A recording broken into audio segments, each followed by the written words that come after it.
eu quero dizer para vocês que, em paralelo com a promessa de represália do governo russo, há uma grande ofensiva russa na direção de Kupiansk.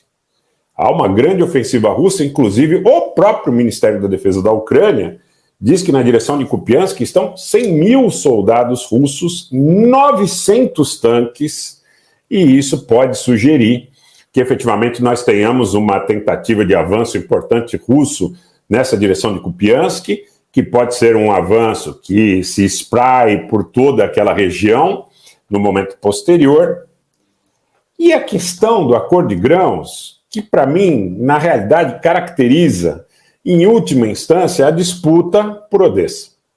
Odessa que, na realidade, é um grande porto, que tem sistemas de defesa aérea bastante compactados e bastante importantes, mas que, segundo os russos, estaria sendo utilizada para o armamento da Ucrânia. Como que o armamento é transmitido ou estaria sendo transmitido a partir de Odessa?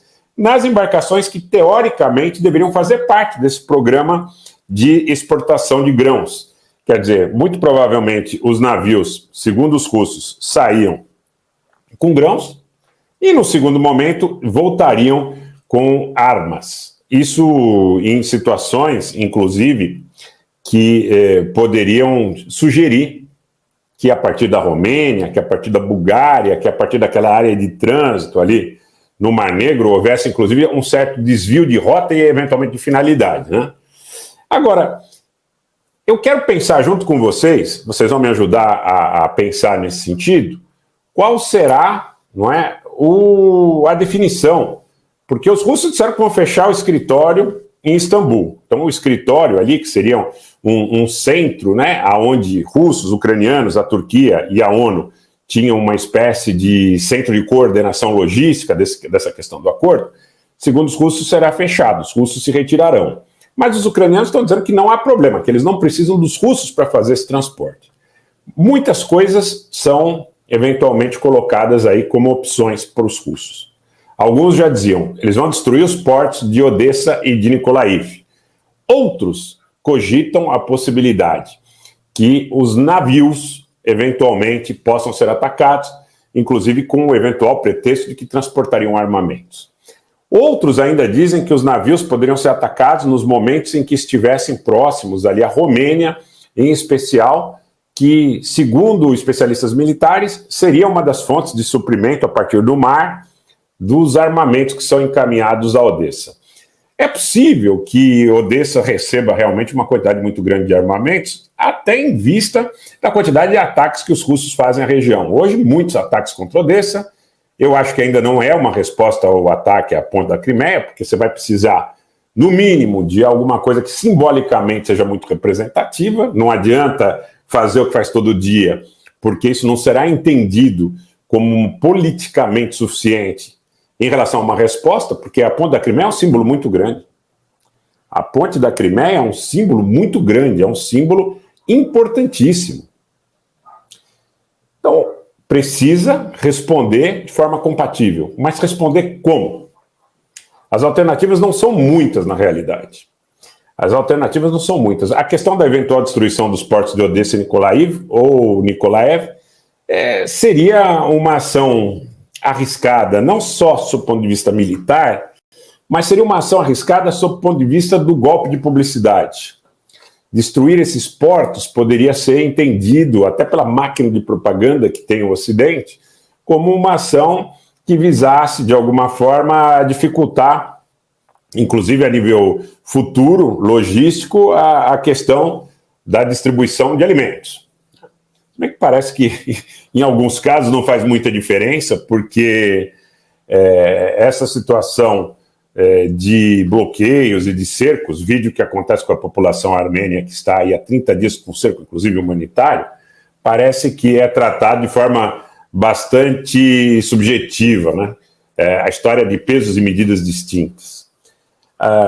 Mas poderia ser custoso sob o ponto de vista, inclusive, militar, porque há um sistema de defesa bastante bem montado, principalmente em relação ao porto de Odessa, onde você tem sistemas de defesa aéreo, basicamente britânicos, e você tem uma infraestrutura já montada e conformada, como os russos montaram suas linhas de defesa, Odessa também está bastante bem defendida, e basicamente pelos serviços de inteligência britânicos. É o que todos que têm contato com a questão da administração do porto de forma um pouco mais próxima dizem.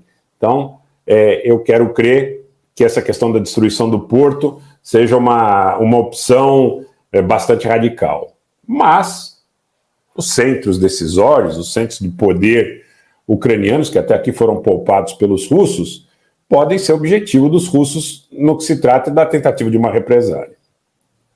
Gente, aproveitando a pergunta da Adriana, que fala sobre os insumos russos se fazem a mesma rota, a priori não, Adriana, a priori não. Mas os russos não dizem apenas que os ucranianos estavam promovendo esses ataques a partir desse acordo de grãos, dessa rota livre. Eles dizem também que teve aquele problema com os dutos de amônia, e aí tem uma relação com a questão dos fertilizantes, que iriam em direção ao porto de Odessa, porque eles foram objetos de uma explosão. Então os russos dizem que não lhes foi permitida a exportação a partir deste ponto, tá? Mas eu tenho um detalhe adicional também aí em relação a essa questão, que seria, na realidade, uma acusação de que o governo ucraniano não estaria vendendo os grãos para os países da África, ou aqueles que mais demandam em quantidade substancial, e ao contrário do que foi especulado recentemente, muito provavelmente, grande parte desses grãos estaria sendo estocada na Turquia, que vive um drama econômico, uma situação de penúria econômica muito grande, né, com a lira caindo todo dia. Mas os turcos teriam estocado grande parte desse contingente de grãos. Tá? Isso, de alguma forma, também teria descontentado os russos.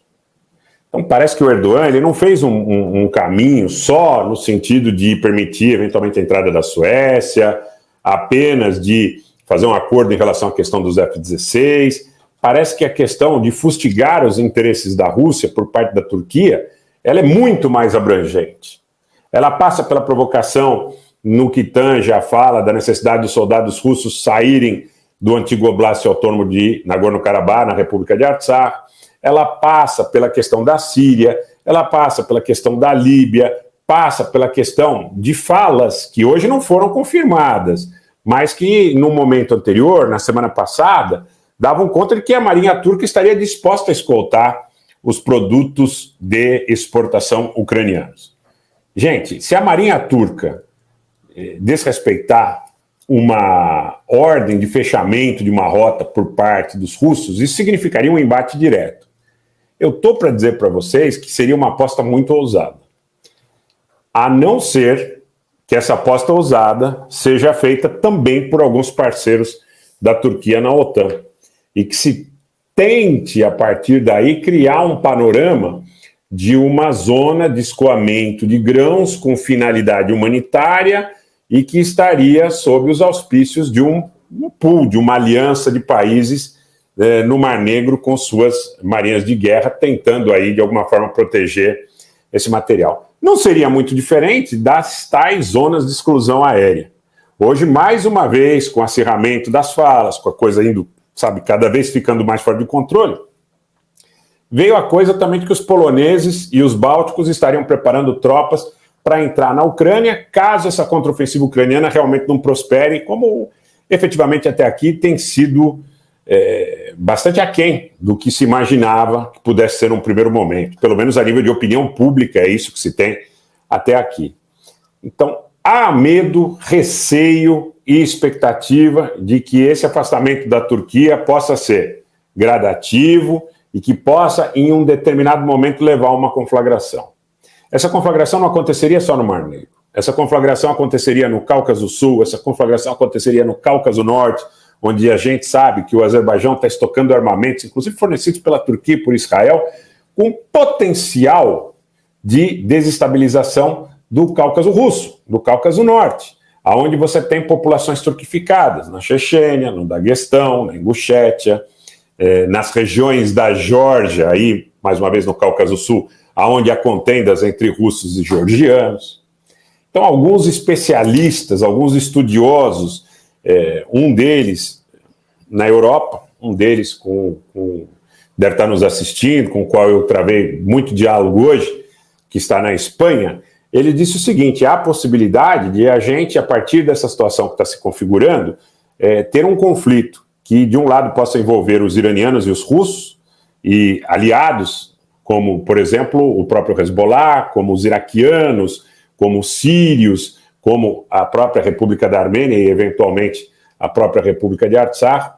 E, de outro lado, você formar uma aliança entre Israel, Azerbaijão, Turquia e, eventualmente, a própria Geórgia, que hoje tem uma disposição pequena de enfrentar a Rússia em função de composições políticas, nesse momento, que são majoritariamente favoráveis a um convívio pacífico com a Federação Russa. Mas não dá para esquecer que você tem a Abkhazia e tem a Ossétia. Então, muita gente, inclusive esse especialista espanhol, um estudioso, me disse, e de forma bastante substancial, forneceu muito material, muitos estudos, muitas retrospectivas, muitas análises de diplomatas, inclusive retirados, que existe uma possibilidade muito grande da Turquia com aliados, da Turquia e de Israel com aliados, buscarem, de alguma forma, um enfrentamento para reforçar o que seria, na realidade, o interesse em combater a Federação Russa. Aí o ponto é, e se isso acontecer, a China entra na parada? O ponto é, e se isso acontecer, aonde ficam os chineses? Será que os chineses permitiriam a derrota não só do seu aliado russo, como também dos seus novos aliados iranianos? Seus novos aliados iranianos que recentemente realizaram negócios com sauditas e que, por incrível que possa parecer, há uma contestação recente, vamos ver como é que isso aí fica também, porque os russos se reuniram com os países do Conselho de Cooperação do Golfo, os Emirados Árabes Unidos falaram sobre as 3 ilhas que reivindicam e que estão em permanente disputa com o Irã. O Irã respondeu que se essas ilhas são dos Emirados Árabes, o mapa histórico também diz que Bahrein é território persa, e os iranianos teriam dito em algum momento também algo aí a respeito do respaldo que a Rússia teria dado para os países do Conselho de Cooperação do Golfo, falando sobre a questão da integridade territorial da Ucrânia. Mas isso sem imaginar que os iranianos estejam desviando a rota e indo para a linha de influência dos ucranianos ou da OTAN. Muito longe disso, tá? Muito longe disso. A grande preocupação que paira hoje para o analista sério é que a gente pode estar elencando todas as condições de maneira gradativa para que a gente tenha, talvez, até setembro, talvez em 2024, talvez em 6 ou em 8 meses, um grande conflito global que teria como protagonistas, de um lado, a Turquia, Israel e seus aliados, em apoio à Ucrânia, e de outro lado, a Rússia, o Irã, a China e seus aliados, que de alguma forma se contraporiam aos desejos dessa aliança.